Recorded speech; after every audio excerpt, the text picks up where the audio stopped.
Hi friends, welcome to Ramya's kitchen. ఈరోజు ఎంతో రుచికరమైన ఆంధ్ర స్టైల్ చికెన్ దమ్ బిర్యానీ ఎలా చేయాలో ఈ వీడియోలో చూసేద్దాం. ముందుగా 1.5 kg చికెన్ని శుభ్రంగా కడిగేసి పక్కన పెట్టుకుందాం.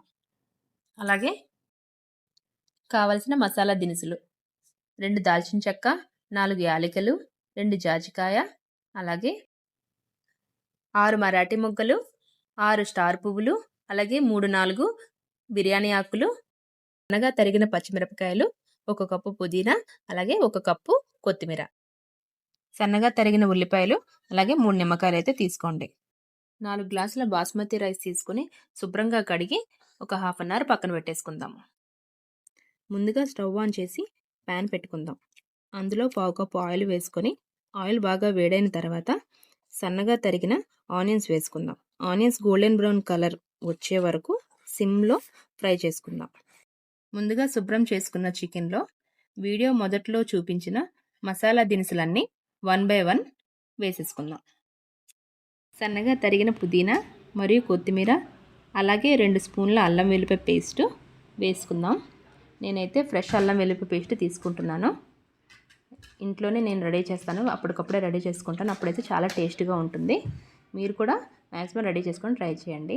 అలాగే 1 కప్పు పెరుగు వేస్తున్నాను. నేనైతే 3 స్పూన్ల కారం అయితే తీసుకుంటున్నానండి. మీరు స్పైస్ ఎక్కువ తింటారంటే ఇంకొక స్పూన్ కూడా యాడ్ చేసుకోవచ్చు. అలాగే 2 స్పూన్ల పసుపు అయితే తీసుకుంటున్నాను. మీ టేస్ట్కి సరిపడా ఉప్పు అయితే యాడ్ చేసుకోండి. ఇందులోకి నిమ్మకాయ రసాన్ని కూడా ఇందులో అయితే యాడ్ చేసేసుకుందామండి.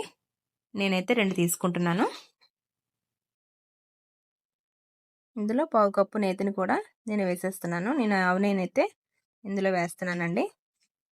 అలాగే ముందుగా ఫ్రై చేసిన ఫ్రైడ్ ఆనియన్స్ని కూడా ఒక 1/4 కప్పును ఇందులో యాడ్ చేస్తున్నాను. అలాగే ఆనియన్స్ ఫ్రై చేశాను కదా, దానిలో ఉన్న ఆయిల్ని కూడా ఇందులో యాడ్ చేసేస్తున్నాను. ఈ మొత్తం మిశ్రమాన్ని నీట్గా శుభ్రంగా మొత్తం అంతా కలిపేసుకొని పక్కన పెట్టుకుంటున్నాను. అలాగే అందులోకి ధనియా పౌడర్ ఒక 2 స్పూన్లు, ఒక 2 స్పూన్లు గరం మసాలా, 1 స్పూన్ బిర్యానీ మసాలా వేసుకొని బాగా కలిపిన మిశ్రమాన్ని ఒక 3 hours ఫ్రీజర్లో పెట్టడం వల్ల ముక్క అనేది సాఫ్ట్ అండ్ టేస్టీగా వస్తుంది.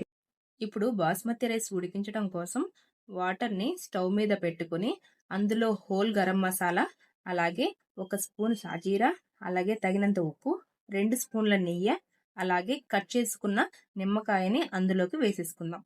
ఇప్పుడు వాటర్ బాగా మరిగిన తర్వాత ముందుగా నానబెట్టుకున్న రైస్ని వేసేద్దాం. ఇప్పుడు రైస్ని 75% వరకు ఉడికే వరకు అయితే బాగా ఉడికించుకుందాం. అలాగే ఆల్మోస్ట్ రైస్ అయితే కంప్లీట్ అయిపోయింది. ఇలా ఒకసారి చెక్ చేసుకొని రైస్ అయితే వాచేసుకుందాం. ఇప్పుడు ఒక 3 kgs బిర్యానీ డేక్షా స్టవ్ మీద పెట్టి ముందుగా మ్యారినేట్ చేసుకున్న మొత్తం చికెన్ మిశ్రమాన్ని బిర్యానీ గిన్నెలోకి వేసేసుకొని మూత అయితే పెట్టేసుకుందాం. ఇప్పుడైతే మూత తీసి చూద్దామండి. చికెన్లో అయితే మొత్తం ఆయిల్ అయితే తేలిపోయింది పైకి. ఇలా ఈ ఆయిల్ అనేది తేలిన తర్వాత మనం ఏదైతే కుక్ చేసుకొని ఉన్నాం కదా రైస్, ఆ రైస్ని అంతటిని కూడా ఇందులో వేసేసుకుందాం. ఈ రైస్ అంతటిని కూడా మొత్తం చికెన్ మీద ఈవెన్గా వేసేసుకొని అలాగే ఫ్రై చేసుకున్న ఆనియన్స్ కూడా పైన వేసేద్దామండి. అలాగే కొత్తిమీర తరిగి పెట్టుకున్నాం కదా, అది కూడా వేసేద్దాం. అలాగే పుదీనాను కూడా పైన వేసేద్దాం. మొత్తం అంతా స్ప్రెడ్ చేసుకుందాం. అలాగే నెక్స్ట్ నేను ముందుగా చికెన్ కుక్ చేసుకున్నాక పైన తేలింది కదా ఆయిల్ని అయితే నేను పైన వేసుకుంటున్నానండి. ఫుడ్ కలర్ బదులు నేను ఇదే యూజ్ చేస్తాను. అలాగే 2 స్పూన్ల నెయ్యిని కూడా పైన వేసేస్తున్నాను. అంతా కంప్లీట్ అయిపోయిన తర్వాత మూత పెట్టేసుకొని మనం ఏదైనా వెయిట్ని పైన అయితే పెడదామండి. 20 minutes మీడియం ఫ్లేమ్లో కుక్ చేసుకుంటే బిర్యానీ అయితే మీకు రెడీ అయిపోతుందండి.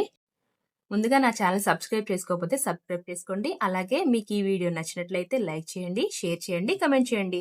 సో ఇదండి, ఫైనల్గా వేడివేడి బిర్యానీ రెడీ అయిపోయింది. మీరు కూడా మీ ఫ్యామిలీతో ఇంట్లో ట్రై చేసి ఎలా వచ్చిందో కమెంట్ చేయండి. Thank you for watching.